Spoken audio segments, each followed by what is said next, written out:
Last October, I attended the opening of the Phase 2 of the Clydach Buried Loch Restoration Scheme and the Swansea Canal Centre. And the Swansea Canal Society does amazing work to bring this community asset to life. And canals run through many communities in my region. I've also supported the Tennant Canal Association in their efforts to safeguard the Tennant Canal, which is crucial to biodiversity. As part of this canal is a breeding ground for the fen-raft spider, the largest spider in the UK and one of the rarest, and I am its species champion. Additionally, I've engaged with St Modwen, who own the Neath Canal, which runs between Neath and Britain Ferry, and also T-Bank Canal Group, a volunteer group based in Resolven that undertakes many duties to help maintain this stretch of the Neath Canal.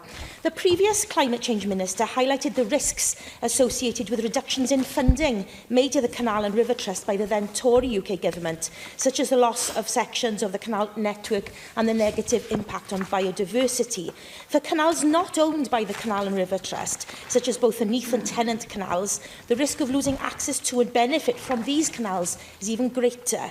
The benefits of canals touches on almost every portfolio within Welsh Government. So what conversations are being had across government, including with the UK Government, to ensure our canal network is preserved, protected, supported and celebrated? My understanding is that a decision has been taken, and I've got to stress it, this is not a devolved matter, but the decision was taken to review the funding model for the Canal and River Trust, so we're moving it from a 15-year period of tapering to a 10-year period, so that it's accelerated.